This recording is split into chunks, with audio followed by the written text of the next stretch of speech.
Hi everyone, I'm Jimaku Brimstone. Welcome to review of Ultramania, the 6th record by the musician Seo Taiji.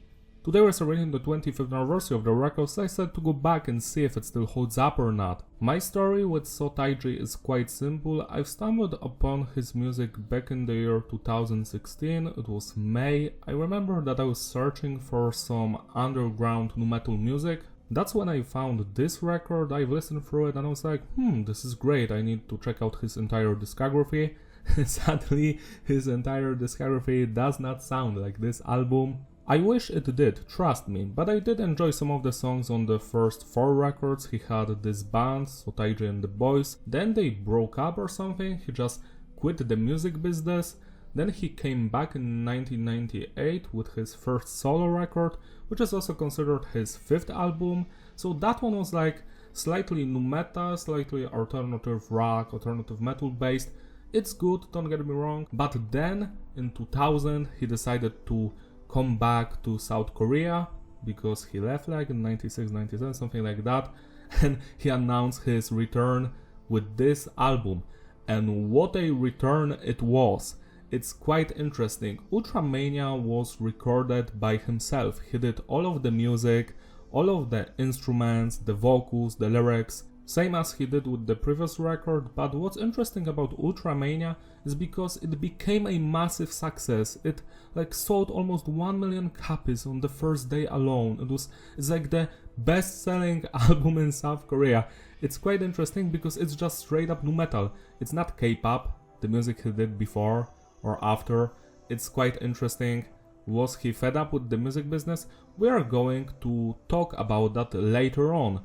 But what's interesting also about this one is that he re-recorded the album with session musicians in like 2002 and released it in 2003. And I'm also going to talk about that because there are slight changes between Ultramania and that re-recording. Here's how the re-recording looks like. That's the cover art. He removed the interludes, like they are here on the track list, but here they're removed. I think that was a good move. Who needs interludes?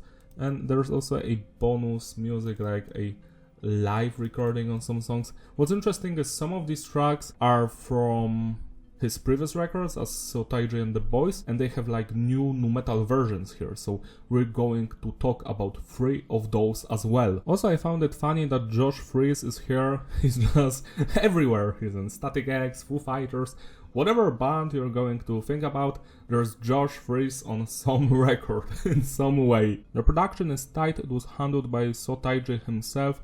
I do enjoy how the drums are mixed, the guitars, the bass, the DJ scratching, all of that stuff. It's like baffling that he did all of that by himself completely. I respect that a lot, but I must say that the re-recording sounds just better in every single way. The guitars are more punchy, the bass is more upfront, the drumming is like properly produced, and the vocals are straight up killer. So if you had to buy one of these albums, I would go for the 6th album re-recording from 2003 because overall it has a better production and there's just no reason to listen to the original Ultramania besides the nostalgia factor.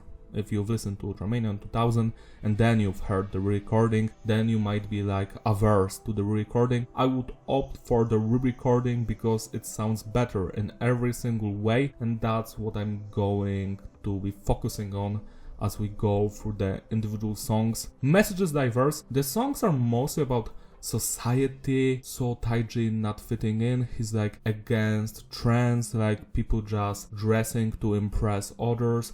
He's against internet because it's going to hurt people in the future, which he correctly predicted. There's some songs here about relationship issues, but also disdain for authority. I especially enjoyed the song Do You Remember? It's the darkest one. It has slight anti-religious vibes to it. Great stuff. We also have some positive songs like To You, for example, which is a hidden track on the album, by the way. And also the last 3 songs, as you can see here, are from the 6th album recording. They are not present on the Ultramania from the year 2000. Let's move on To the structure, it's basic. The songs go usually like this: intro, verse, pre-chorus, chorus, verse, pre-chorus, chorus, bridge, which is like 2 to 4 different segments, then we go back to the chorus or straight to the outro. That's it, nothing fancy, nothing special, but the songs are interesting and sound great, so structure is not a problem here. When it comes to the music style on this album, this is a completely new thing for Seo Taiji, who experimented with metal on his previous album from 1998. His first 4 records were mostly K-pop, with some thrash metal, alternative metal elements here and there, like 1 or 2 songs on every album. So we knew that he enjoyed a variety of music genres, but here just throws all of the poppy stuff out of the window. Ultramania sounds like a Lost Korn album. The closest this album sounds to is Follow the Leader, especially in the instrumental department. Vocally, well, it depends, because he does rapping a lot, he has his own vocal style, so he does not sound like Jonathan Davis in every part, but like in the song Tank, in the bridge, he does impersonate Jonathan Davis, you can clearly hear that. It does not work, like you're not going to think it's Jonathan Davis, but you can feel that he's trying, and it actually sounds great, so I do commend him for that. He's doing his best here. Yeah, music genre is just straight up nu metal from the 90s. That's how this album sounds like. There's nothing else here. So if you don't like nu metal, you're not going to enjoy this record. And if you love nu metal, like I do, then you're in for a treat. Now let's talk about the musicianship on this release.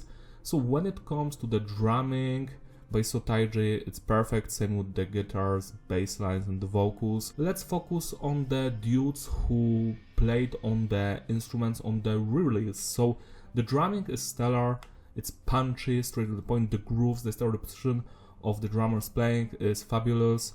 I feel like the re-recording has slightly tweaked some of the drum parts to make them more technical than Seo Taiji did on the original Ultramania, and that's something that I do enjoy because it adds more variety to the music. Next, let's talk about the bass work. I love it. The bass is audible. The bassist does not give a fuck. He goes off on his own, does his own boom, boom, boom, boom. It's very similar to how Fieldy of Korn is playing. Like the bass is like clank, clank, clank, it has that clank. And I feel like the bass lines from the original Ultramania to the re-recording do not differ that much. The only change is that the bass is overall louder on the re-recording, so that's another reason why I prefer the re-recording. Seo Taiji played great on the bass on the original album, and the other dude also plays great on the recording. Next is the guitar work, which is stellar. I love the crunchy, heavy guitars, the 0-1, tudum, tudum. It has that groove, that old school primal vibe of nu metal from the 90s is here, mixed with those very eerie guitar melodies that you can always hear on every song, like on Tank in the bridge. Orange, it's like always in the background. And Internet War is also there. Feel the Soul also has it. Yeah, Ultramania, every song has those eerie melodies somewhere. While the music is not technical, this is not Crytopsy or Cattle Decapitation, it's still fun to listen to. It has punch to it. The guitar work is commendable. I love how Seo Taiji plays the guitar on the original record, and on the re-recording, the other dudes, well, they are playing the same. It's exactly the same, it just sounds better. That's it. Now let's move on to the DJ scratching. I just love it. I must say that the new DJ on the re-recording is doing a better job than Seo Taiji did on the original record. It's still fun, don't get me wrong, but it's just slightly improved on the re-recording. So yeah, the DJ scratching, all of that stuff, it makes the music more unique, more one of a kind, because it's not something you hear these days. Next, let's talk about the vocals by Seo Taiji. I love his rapping, all of that stuff is fun to listen to. The singing is also very beautiful and emotional, but I must say that the screaming slaps. I wish he would scream more. The screaming, I just love that stuff. Wish he did it way more, but sadly he does not. But whenever the screaming or shouting comes up in the song, I just have a smile on my face because you can feel the passion and the emotions in the screams. So yeah, vocally this album slaps. There isn't any vocal line that I would not enjoy. Now let's move on to the individual songs. The album opens up with Item, and this is just an intro, nu metal intro, but it's okay. It's not on the re-recording. For me, I don't care if it's on the album or not. I really don't like interludes. I just skip them usually. 7 out of 10. Tank is the first real song here, and what a track it is. The intro, love the guitar riff, then the more evil atmosphere, the guitar effects, then the vocals, and then the chorus. I don't remember the lyrics at all because I cannot speak Korean, so sorry if I mispronounce things and etc. But I just love the chorus. And in the middle of the song, there's just that cool little corn break from the 90s. Boing, boing, boing, boing, boing, boing, boing, boing, boing, boing, boing. So that's the bass and the guitar riff. Boing, boing. It's very eerie. It sounds like evil. It sounds scary. It's all of the stuff I love in music. Here, that bridge section, the slight whispering. I love it how it creates that very eerie atmosphere. Yeah, this song is beautiful. The bridge section like culminates in a very cool Jonathan Davis impression. Something like that. Love all of it. This song is a classic. Lyrically, it's probably about relationship issues or like disagreement between two people. It feels like that. It feels like something bad is happening, but it's a good song, really good one. 11 out of 10. Orange, this one criticizes, I feel, fashion or something like that. People just doing things for the sake of being popular or something like that. But I do love the eerie guitar melody in the background. The rapping, the screaming, the chorus. This one slaps. It's not the best song here. I feel like it's the weakest one actually, but there isn't anything that I would not enjoy throughout listening for it. It's a banger. It's a total banger. Love it. 10 out of 10. Internet War. This is a single with a music video. It's a very serious topic, I must say. The song is basically about how internet might prey on children, women, men, like everyone. It might culminate in something bad in the future. And it did. Did you see Internet Now? It fucking sucks. So, Internet War, great song. I love the opening melody because it sounds kind of sarcastic. It's funny to me. I love the verses here. All of that rapping stuff. And then the chorus.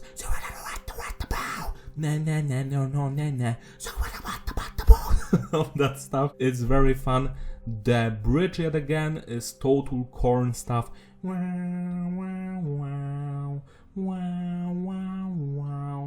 I must say that that melody might be like inspired by the song As Itch by Korn.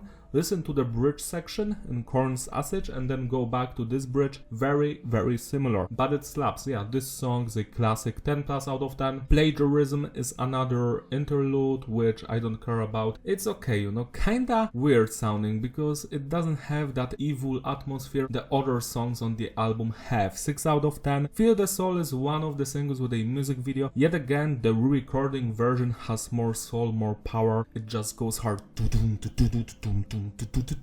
Then we get the verses, someone on me, someone on the watcha, and that cool little guitar melody in the background, and then the chorus, they suck my brain, boom. You know what I'm saying? The DJ stuff. Sorry, I'm just having so much fun. Feel the Soul? Yeah, I feel that. I feel this song should have been on the Sleeping Dogs soundtrack because it sounds like that. Love the bridge section yet again, that little mellow out part with the eerie guitar melodies, which then explode into that long section with a scream. The guitar melody yet again straight up from Korn. Love this one a lot. A classic for sure. 11 out of 10. Lego, another interlude. This one is more rap style based because it has DJ all of that scratching. It's okay. It has a good atmosphere. It's very short, but yeah, I do enjoy it. 7 out of 10. Ultramania. The title song, another single with a music video. I did a Doom MIDI cover of it for this anniversary, so go check it out because I did work a lot on it because I wanted to get it right, you know, the small little details here and there. I love this song with all of my heart because of the groove, the old school nu metal groove. It just starts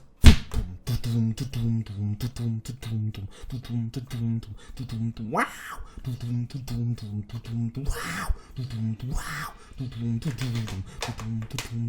We are the youth.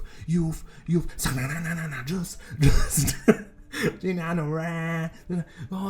Don't you I just love the verses, the chorus, but that groove, that opening groove, which comes back later on. Then you get a cool bridge in the middle with only the bass lines, and then the more like Here to Stay melodies in the middle, which is funny because Here to Stay came out 2 years later after it. I just love this song, and then that wow wow wow, the cool DJ scratching noise, the wow wow wow wow, and then we get like that build up, the intro comes back, wow.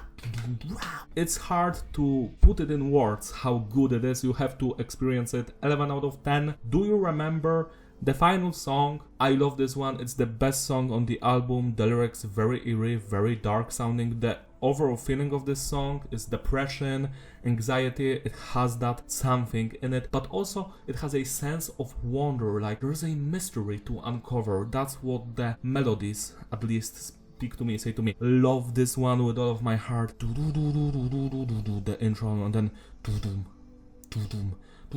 and then the verses. I don't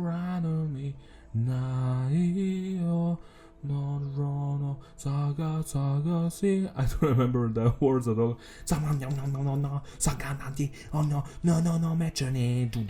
So yeah, the weakest part of this song I would say is the main chorus, which is more like positive sounding, but everything else just slaps. This is one of my favorite songs, one of the better songs from the year 2000, that's for sure. 12 out of 10. Now let's talk about the hidden track To You, which is like a re-recording from the song from 1993. Not sure if it was on the first or the second Seo Taiji and the Boys album, but this new version slaps. I just love it, especially on the 6th album re-recording, because it has so much punch. It's like a positive song, like do the na na ni na no honey mo na na na na na.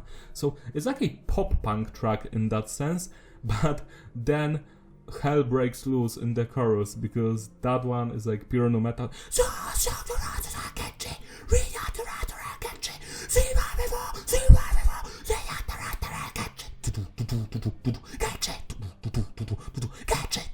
I just love it. It's so much fun. You have to listen to this one. The original one from the Ultramania album, well, it doesn't have that much punch to it, but it's still great. But the recording is so much fun. I love listening to it. 11 out of 10. Now let's talk about the 3 songs that were recorded live and are featured on the 6th album re-recording, Come Back Home. So that's a new version of their biggest hit, I would say. This song was even covered, I think, by BTS. They did an atrocious cover. That BTS cover was so fucking awful. The original song is like a rap track, I would say. It's fun to listen to. It has that old school vibe. But to me personally, it has nothing on this version. The corn guitarist, and then come on, and then you have that cool little wow guitar riff in the background as the verses happen. Then the chorus, you must come back home, you must come back home, and then the cool bridge. The guitar riffs there, the melodies, sounds like Korn's Issues era, I would say. Love that a lot. You have to listen to this one. I am also kind of surprised because it has an album feeling to it, like it has a studio vibe, this one, but it's clearly live because you can hear the shouting of fans in the background, so that's kind of weird. 11 out of 10. You in the Fantasy, another new version. This one is more industrial feeling. I did not enjoy the original song at all, so I am surprised at how fun this version is. While it's not perfect, I do enjoy listening to it. 10 minus out of 10. I know, also known as Nanarayo or something like that. Wow, this is probably the biggest hit of Seo Taiji, probably. Everyone knows this song in South Korea, I feel. That's the feeling I have. Wow, the original version is like a ballad, like meh. It's good, you know, I do enjoy the vocals there, but this new nu metal version, wow, it blows the original out of the water. Love the guitar riffs, the emotions behind the instrumental parts, and then the vocals just happen. I love the chorus so much. Not again, somebody has a right to rock the world. Not again, not again. And oh, the right to rock the world. Nice. I don't know any words, but I'm just making it up right now. But it's something like that. It has those melodies in it, in the vocals, and it sounds so emotional, so beautiful.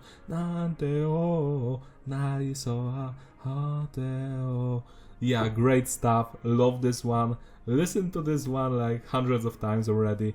It never gets old, it never gets boring. And also, there are like 2 or 3 more nu metal versions of this song online, so you can find them on YouTube or anywhere else to like see which one slaps the most for you. Yeah, 11 out of 10. To sum it all up, the consistency is stable, the flow is ideal, readability, yeah, it's a legendary record. It's probably the best music album from South Korea. At least to me, I haven't heard anything better from that country. If you don't agree, you can write down in the comments which albums are better from South Korea. I would love to check them out and to see if they're better than this one. I especially enjoyed the 6th album recording of Ultramania, because it sounds better in every single way, but it does not mean that the original version is worse. Like, it's not inferior. The songs were already fantastic.